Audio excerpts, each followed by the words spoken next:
Hey guys, welcome back to the channel. Today we're going to be working on the 2014 Ducati Streetfighter 848. We're going to be replacing the rear brake pads and the rear rotor. I recently went down to the metal on the pads and I scuffed up my rotor a bit, so we're going to be replacing those two. I've got the EBC Performance rear brake pads and a Caliper disc wave rear rotor. So let's get started. These are the tools you're going to need. A 46mm socket, it's a big guy, a breaker bar and torque wrench, a sorted hex head or Allen wrench set,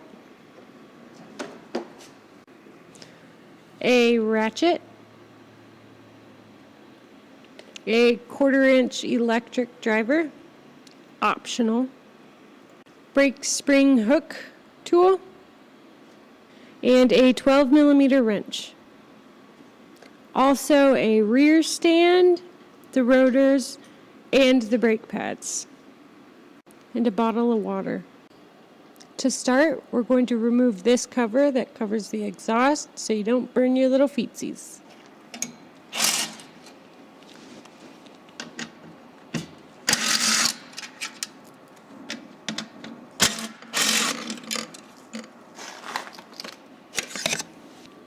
Next, we're going to be removing the exhaust cans.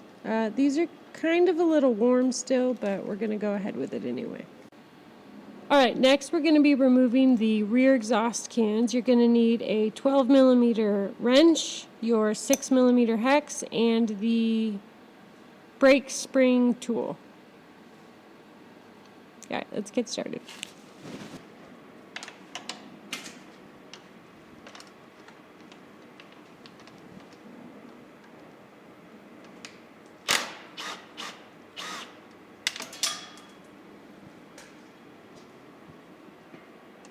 Alright, now that we've got this guy removed, we're going to use the brake spring tool to get the clamps removed.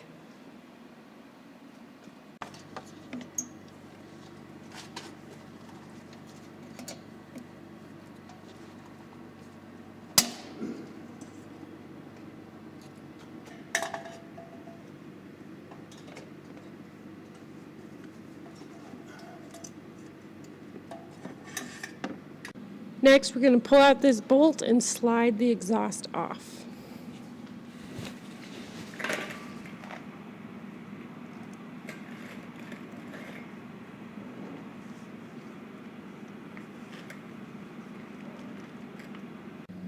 Okay, so the 4mm bolt here and the 6mm bolt here needed to be removed to be able to slide these guys out. When you do, make sure to remember which one's top, which one's bottom.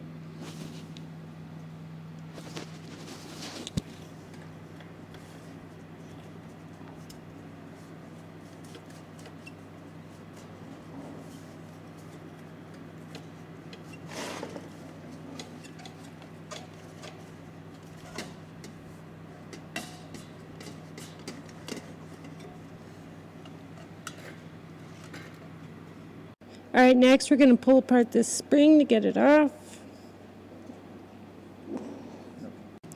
Now we're going to need our 46mm socket and breaker bar to break loose this rear wheel nut. Okay, so we had to use basically Thor's hammer to get that rear wheel nut off.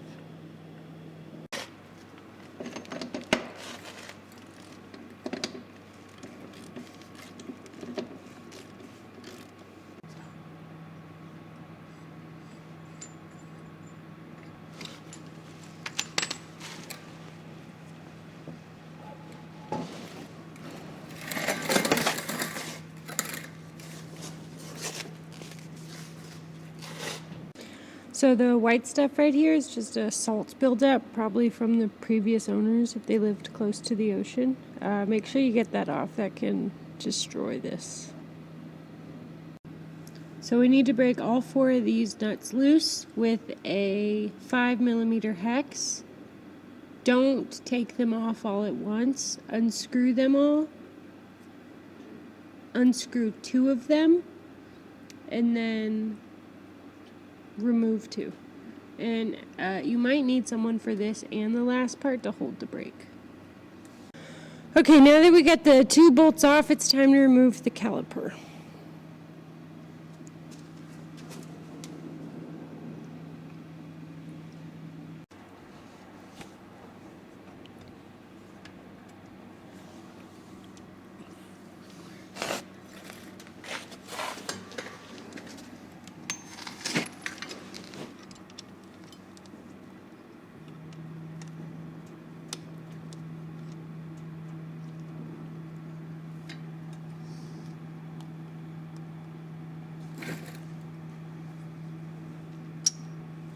All right, now we can slide the caliper out of the way.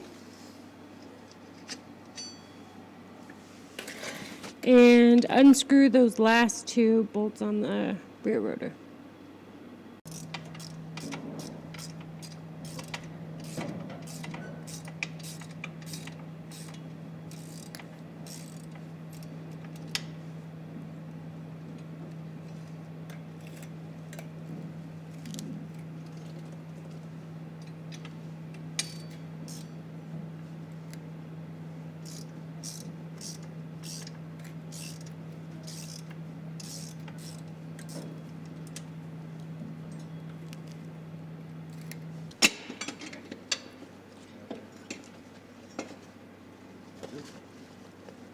Alright, now's a good time to clean this flange off. You want to make sure you get any dirt and like debris so that your tire mates to this properly.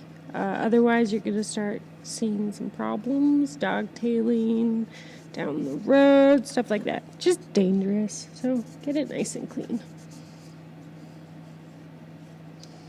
So it's important to make sure that the speed sensor is cleaned off. It uses magnets on the rotor to tell how fast you're going. It matches up with the front wheel in the computer, and if something doesn't match, it could just throw an ABS light or it could lock up the rear wheel. So just make sure you keep this clean. Alright, this is my new rotor. It's nice and pretty. You want to make sure that you clean off both sides to get off any machine oil residue that's left on it, so that doesn't get into the brake pads, or else this whole thing is pointless.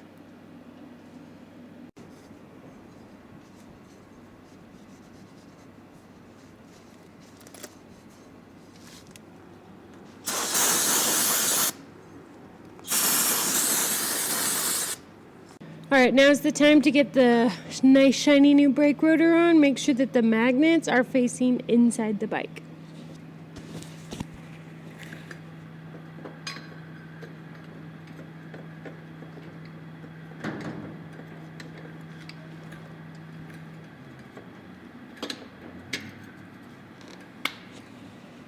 When putting the caliper bolts back on, just use a dab of thread locker. Red thread locker, just a dab.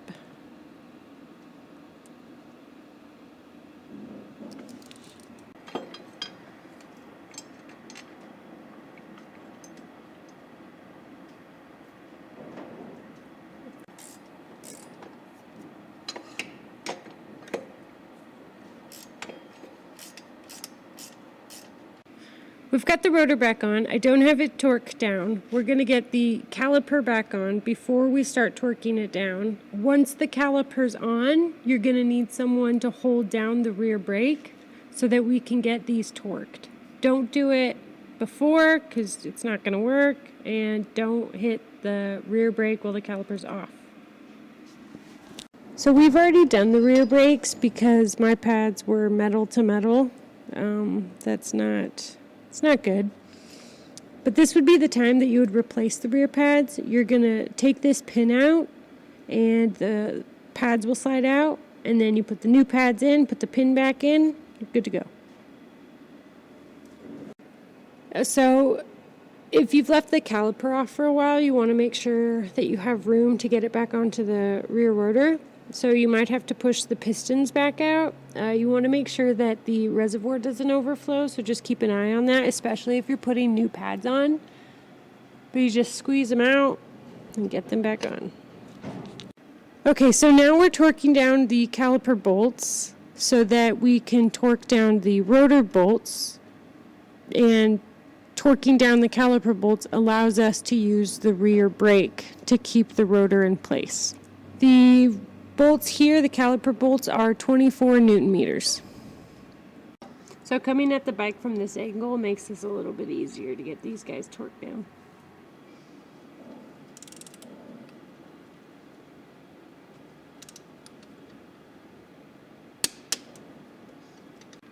Now that we've got the caliper bolts tightened, torqued down, we're going to start with the rotor bolts. This is where you're going to need that second person to hold down the rear brake so that you can get these guys torqued properly.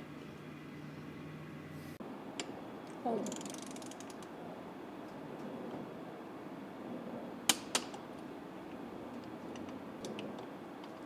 Hold.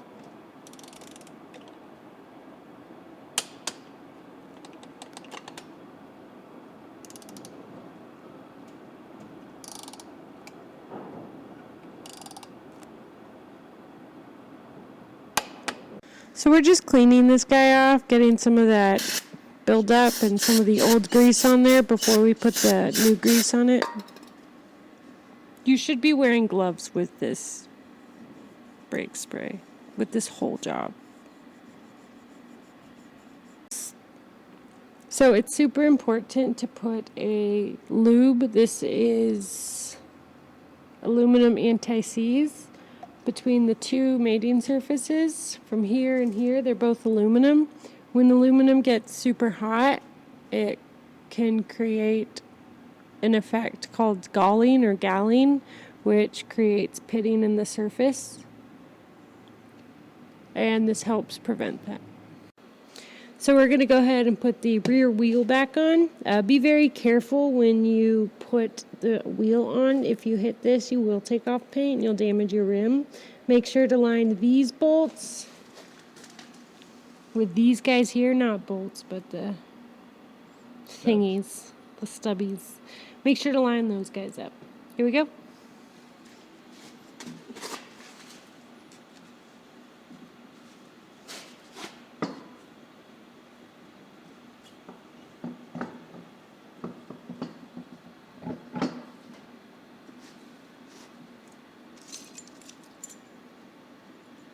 Now we get the centering ring, and we'll put this guy on.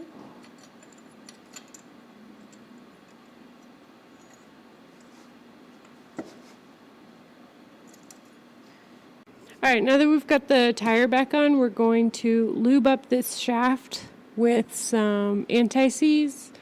Ducati recommends it, probably because of the immense amount of pressure the threads have to deal with. So make sure you do that before you put the nut back on. And remember, a little bit goes a long way. So when you're screwing this guy back on, make sure that as you go, you're not feeling any burrs. Having to replace this assembly is pretty expensive, and you don't want to mess these threads up. So if you do feel a burr, just take it off and clean it again.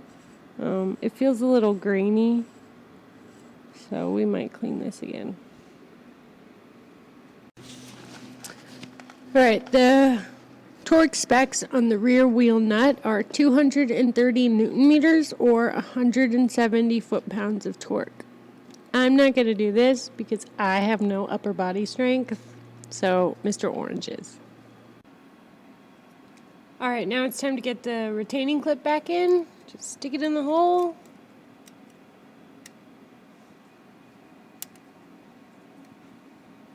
Good to go. Now we're going to start the bike to see what it would sound like with the GP exhaust.